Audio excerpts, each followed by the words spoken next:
नमस्कार. आजच्या भागामध्ये आपल्याला पाहायला मिळणार आहे की लीला कशी हट्टाने आता अडून बसणार आहे. ऐन रिसेप्शनच्या दिवशी एजंटचा कसा पचका होणार आहे आणि त्याचबरोबर आता या सगळ्याची शिक्षा सुनांना मिळणार आहे आणि आजी पण पूर्णपणे लीलाची साथ देत आहेत. ते आपल्याला या व्हिडिओमध्ये पाहायला मिळणार आहे. नक्की लीला आता काय गोंधळ घालणार आणि त्याचे परिणाम एजंटना काय भोगावे लागणार आहेत, त्यासाठी हा व्हिडिओ शेवटपर्यंत पहा. तर इकडे लीला झोपलेली असते आणि त्याचवेळी तिला अचानक असं वाटू लागतं की हे जे तिच्याकडे आलेले आहेत, तू मला फसवलंय, तू या घरात राहू शकत नाही असं म्हणत तिच्या अंगावरती धावून येतात आणि तिचा गळा पकडतात.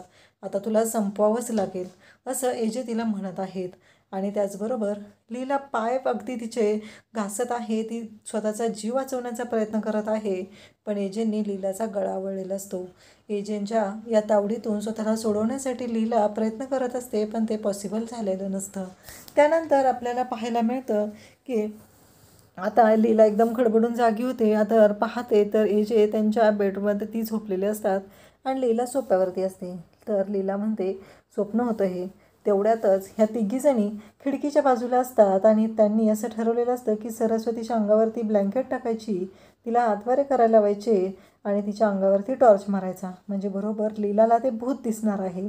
आणि लीला ओरडू लागते, किंचाळू लागते, भूत भूत भूत करून एवढ्या अंधारात कोणी झोपतं का असं म्हणत ती ओरडत असते. पहिले एजंटना ती उठवण्याचा प्रयत्न करत असते, पण एजंटना काही जाग येतच नाही. त्यानंतर आपल्याला पाहायला मिळतं की या तिघीजणी गोंधळ घालतच असतात. त्यांचा गोंधळ सुरू असतो आणि त्याचवेळी इकडे एजे पण तिथे जागे होतात आणि कारण लीलाकडून ती एक महत्त्वाचा जो अँटिक पीस असतो तो खाली पडतो आणि तो फुटतो. आवाज होतो. एजे उठतात आणि जोरात ओरडतात, लाईट लावतात आणि म्हणतात, तुला कळतंय का, गेट लॉस्ट असं म्हणत त्यांनी लीलाला आता बोलायला सुरुवात केलेली आहे. तू लायर आहेस, तू खोटारडी आहेस, तू फसवलेला आहेस, तू हे सगळं मुद्दाम करत आहे, या भाषेमध्ये एजे लीलाला ओरडत आहेत. लीलाला म्हणत आहेत की हे मुद्दामहून जाणून बुजून तू करत आहेस. काही झालं तरी मला माहिती आहे की तुझा डाव काय आहे आणि तू नक्की काय करणार आहेस. एजेंना खूप राग आलेला असतो. त्यानंतर आपल्याला पाहायला मिळतं की एजे ओरडत आहेत हे पाहून आजी जाग्या होतात. ह्या तिघी पण सावध झालेले असतात आणि त्याचबरोबर इकडे सगळेजण आता वरती येतात आणि हे सगळं किशोरने केलेलं असतं. दरवाजाला कडी लावलेली असते, दरवाजा उघडला जात नसतो आणि सगळेजण आता एजंटच्या रूमच्या बाहेर उभे आहेत. त्यानंतर आपल्याला पाहायला मिळतं की आता दरवाजा उघडला जातो. आजी म्हणतात, मीच मुलांना सांगितलेलं मस्करी करण्यासाठी की रूमला बाहेरून कडी लावा, पण इकडे यश तिथे सांगत असतो की आम्ही कडी लावलेलीच नाही, आम्हाला तुम्ही सांगितलं होतं आजी, पण आम्ही कडी लावलीच नाही असं यश सांगत असतो. इकडे लीलाचे बाबा जागे होतात आणि पाहतात तर कालिंदी काही जवळ नसते. कालिंदी कुठे गेलेली आहे म्हणून ते बघतात तर ती फोनवर बोलत असते. बाबा म्हणतात, एवढ्या रात्री कोणाशी बोलते, मगाशी रेवू आली तेव्हा पण तिला किती प्रश्न विचारलेस, मुलींना जरा एकटं सोडत जा. आणि कालिंदी म्हणते, काय हो, झोपा बरं, तुम्हाला उठून फक्त पेपर वाचत सकाळी आयता चहा प्यायचा असतो, मग तुमच्या आधी उठून मला तो चहा बनवायचा असतो, आवरायचं असतं असं म्हणत ती बाबांवरच ओरडते. इकडे तर वेगळाच तमाशा चालू असतो. एजे भयानक चिडलेले असतात आणि दरवाजा उघडता क्षणी एजे लीलाला आणि तिच्या बॅगला ढकलून बाहेर ढकलून देतात. तसे आजी समोर येतात आणि लीलाला सावरतात. हे सगळं खूपच विचित्र आणि भयानक असं घडलेलं असतं. एजेंना खूप राग आलेला असतो. एजे दरवाजा बंद करून घेतात. आजी म्हणतात, जा आपापल्या रूममध्ये. त्यावेळेस इकडे दुर्गा यशला म्हणत असते की तू त्या रेवतीची बाजू घेऊ नकोस, हे सगळं तिनंच केलेलं असणार आहे, मला माहिती आहे. त्यावेळेस यश म्हणत असतो की तिनं काही केलेलं नाही आहे.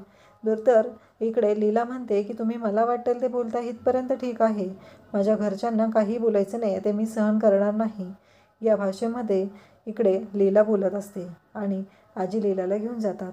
रूममध्ये गेल्यानंतर लीला खूप रडत असते, हमसून हमसून रडत असते. तिला खूप वाईट वाटत असतं कारण हे सगळं जे काही घडलेलं असतं ते तिच्या डोळ्यासमोरून जात असतं. हे जे तिला म्हणालेले असतात, तू लायर आहेस, तू चीटर आहेस, हे सगळं तिच्या डोळ्यासमोरून जात असतं, तिला आठवत असतं आणि ती जोरजोरात रडायला सुरुवात करते. त्यानंतर आपल्याला पाहायला मिळतं की आजी तिला समजवत असतात. दुसऱ्या दिवशी सकाळी एजंटना दुर्गा, लक्ष्मी, सरस्वती तिघेही सांगू लागतात की आता इन्व्हिटेशन गेलेले आहेत आणि सगळे आज येणार आहेत, त्यांनी सांगितलेलंही आहे की आज ते पोचणार आहेत. त्यावेळेस इकडे एजे म्हणतात हो, पण त्या लीलाने काही गोंधळ घालायला नको आहे. सगळी तयारी व्यवस्थित तुम्ही करून घ्यायची आहे, नाहीतर यावेळेस खूप मोठी शिक्षा होणार आहे. असं म्हटल्यानंतर इकडे सुना म्हणतात की हो बरोबर आहे. सरस्वती म्हणते हो, तिला तर मोठी शिक्षा झालीच पाहिजे. एजे म्हणतात तिच्याकडून मी कोणतीच अपेक्षा करत नाही. तेवढ्यात लीला तिथे आलेली असते. त्यांच्या तिघा सगळ्यांचं जे बोलणं चालू असतं ते ऐकत असते. आणि इकडे एजे म्हणतात की तिच्याबद्दल मी काही बोलतच नाही आहे. शिक्षा तर तुम्हाला होणार आहे आणि ती शिक्षा तुम्हाला भोगावी लागणार आहे. एवढं लक्षात ठेवायचं आहे. काहीही झालं तरी सगळं काय ते व्यवस्थितच झालं पाहिजे आणि काही गोंधळ जर झाला तर सोडणार नाही. आता लीला म्हणते की कसं आहे, मला तिथे गेलंच नाही पाहिजे. मी तिथे गेले, काही गोंधळ झाला तर प्रॉब्लेमच होऊ शकतो. आता या तिघींवर जबाबदारी दिलेली आहे. या तिघीजणी खूप टेन्शनमध्ये आहेत. आता ही लीला गोंधळ करणार आणि त्याची शिक्षा ही आपल्याला भोगावी लागणार आहे. लीला मात्र म्हणते की त्या रिसेप्शनला जायचं नाही. स्वतः परत म्हणू लागते की कसं शक्य आहे, मी तर रिसेप्शनला नाही गेले तर रिसेप्शन कसं होईल, रिसेप्शन तर माझंच आहे ना. लीला विचार करू लागते. ह्या तिघीजणी आता लीलाकडे यायला निघतात. काहीही झालं तरी लीलाच्या बाबतीत आपल्याला नीट विचार करावा लागणार आहे. काहीही झालं तरी लीलाने आणखी काही गोंधळ घालून ठेवायला नको आहे, असं यांचं म्हणणं आहे. आणि लीलाने मात्र इकडे ब्लँकेट पांघरून मी आजारी आहे असं करत नाटक करायचं तिथं सोंग केलेलं असतं. आणि या तिघीजण तिथे येतात आणि म्हणतात की लीला उठ. लीला मात्र उठतच नाही. सरस्वती त्याचबरोबर लक्ष्मी तिला हलवून हलवून उठवतात. तेव्हा ती बोलायला सुरुवात करते.